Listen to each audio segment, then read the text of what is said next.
நான் உங்கள் தமிழ் சார். இப்போ நான் தொடர்ந்து 10 அறிவுன்னு சொல்லிட்டு வரேன். நிறைய பேருக்கு அது வந்து 6 அறிவு தானே காலகாலமாக நம்ம சொல்லிட்டு வரோம். 10 அறிவு இல்லை எக்ஸ்ட்ரா சேர்க்க, அதான் பகுத்தறிவுன்னு 6வது சொல்லியாச்சு. சரி, ஓகே, 6ல நீங்கள் நிப்பாட்டிட்டீங்களே. இந்த 1 2 3 எழுத்தை உருவாக்குறதுக்கு 10 வரைக்கும் எத்தனையோ அறிவுகள் வேலை செஞ்சது. ஒரு ஆள் செய்யல. அது காலகாலமாக இது சரியில்லை, அது சரியில்லைன்னு கடைசியாக ஒரு ஃபிக்ஸ் பண்ணி இப்போ நீங்கள் பார்க்குற 10 எழுத்துக்கள். அந்த எழுத்துக்கள் எப்படின்னா இந்த பிரபஞ்சத்தையே ரொப்பிடலாம். ரொப்பிட்டு இந்த எழுத்துக்கள் அப்போ கூட இருக்கும். ஆனால் வார்த்தைகளை ரொப்ப முடியாது. ஏன்னா வார்த்தை வந்து ஒரு கட்டத்தில் வந்து இதுக்கப்புறம் வார்த்தையிலன்னு நின்றுடும். அப்போ அந்த 10 என்பது இந்த அறிவு கொடுத்த இந்த அறிவு 6ல் சுருங்கிடுச்சா? அப்படி கிடையாது. ஏன்னா மனிதன் மட்டும் ஸ்பெஷலாக 6ஆம் அறிவு அப்படின்னா மிருகங்கள் 5 தான். அப்படி பார்க்கணும், எத்தனையோ மிருகங்கள் செய்கிற விஷயம் மனிதன் செய்ய முடியாது. அப்போ அதுக்கும் ஸ்பெஷல் அறிவு இருக்குது. ஆனால் நான் சொல்லோட 10 அறிவில் 10ஆம் அறிவு இறைவனை அறிவும். ஆனால் அதுக்கு முன்னாடி 9 வரைக்கும் அனைத்து உயிரினங்களும் இதில் கலப்படம் தான். 9 வரைக்கும்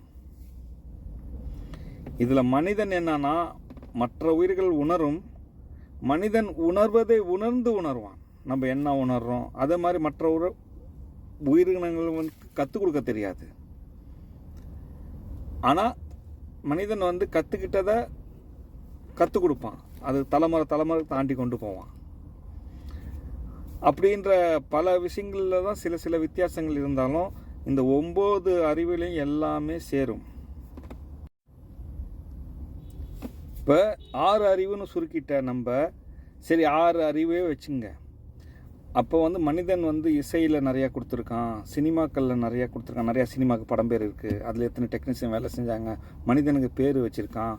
இப்படி ஒவ்வொன்றுக்கும் இந்த அறிவு வந்து இது கொடுத்துச்சு நீங்கள் நம்பர் போட்டு விஞ்ஞானிங்க என்ன கொடுத்தாங்க, மருத்துவம் இது கொடுத்தாங்க, இந்த நோய்க்கு இந்த மருந்து கொடுத்துருக்காங்கன்னு எல்லாத்துக்கும் நம்பர் போட்டு நீங்கள் எழுதுனீங்கன்னா 6க்கு மேலே போகக்கூடாது. ஏன்னா நீங்கள் 6 அறிவுன்னு சொல்கிறோம்ல, அதான்ப்பா 6 தானே பகுத்தறியறது. இருந்தாலும் அதுக்கு அவமானம். அந்த அறிவுக்கு 6 நம்பரே அவமானம். இந்த அறிவு தான் 10 நம்பர் கொடுத்துச்சு. இந்த அறிவு தான் நான் ஸ்டாப்பாக போவோம்.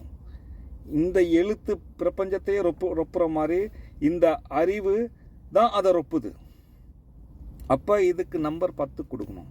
அறிவுன்னு பார்த்தா அது ஒரு மாயை, கண்ணுக்கு தெரியாத ஒரு விஷயம். நீங்கள் அறிவு உடம்புல எங்கேருந்து எடுக்க முடியாது தனியாக. இதுதான்ப்பா அறிவு. இப்போ வந்து சிம் கார்டு வைக்கிறாங்கள, அந்த மாதிரி அறிவு மட்டும் எடுக்க முடியாது நம்ம உடம்புலேருந்து. அப்போ இந்த அறிவுக்கு உள்ள நம்பர் 10 தான். இல்லைன்னா 0, இல்லைன்னா 1. அது மொத்தமாக 1. அப்போ நம்பர் தான் கொடுக்கறதா இருந்தால் 10 நம்பர் தானே கௌரவம். அந்த 10 நம்பர் நான் கொடுத்துருக்கேன். ஏற்கனவே உள்ள 9 அவதாரத்தில் இதுதான் 10ஆம் அவதாரம். அந்த அவதாரம் தான் அறிவு.